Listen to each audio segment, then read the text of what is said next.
ఈరోజు ఆర్టీసీ కార్మికులకు విజ్ఞప్తి చేస్తా ఉన్నాం. దయచేసి ఎటువంటి తొందరపాటు ఆలోచన చేయకండి. ప్రభుత్వం పూర్తి స్థాయిలో మీ పట్ల సానుకూలంగా ఉంది.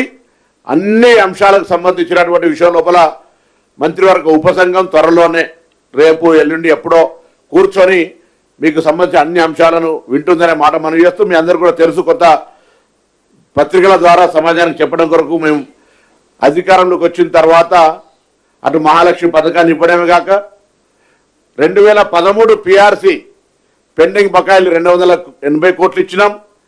2017 పిఆర్సీని ఇవ్వడంతో పాటుగా కారుణ్య నియామకాలు కావచ్చు, లేదా డిస్మిస్డ్ ఉద్యోగాలకు సంబంధించి కావచ్చు, కొత్త ఉద్యోగాలు కావచ్చు, కొత్త బస్సులు కొనుగోవడం చేయడం కావచ్చు, ఇన్ఫ్రాస్ట్రక్చర్ డెవలప్మెంట్ చేయడం కావచ్చు, అన్ని రకాల ఆర్టీసీ కార్మికులకు సంబంధించి పూర్తిగా సామరస్యంగా ఉన్నాం. మొన్న ఈ మధ్యలో మేనేజింగ్ డైరెక్టర్ గారు మేము మాట్లాడినప్పుడు కొంత యాజమాన్యం తరఫున కింది స్థాయిలో కొంత అధికారుల దగ్గర కొంచెం సమస్యలు ఉన్నాయంటే వాటిని కూడా తీసేసి ఎలక్ట్రికల్ బస్సులు వస్తుంటే ఉద్యోగ భద్రతకు సమస్య అనేటువంటి ఒక అపోహ సృష్టించిన సందర్భంలో కూడా అనేక సందర్భంలో ఒక్క ఉద్యోగం కూడా ఈ ప్రభుత్వం తీసేసే పరిస్థితి లేదు, తీయదు అనే మాట కూడా స్పష్టంగా చేసినాం.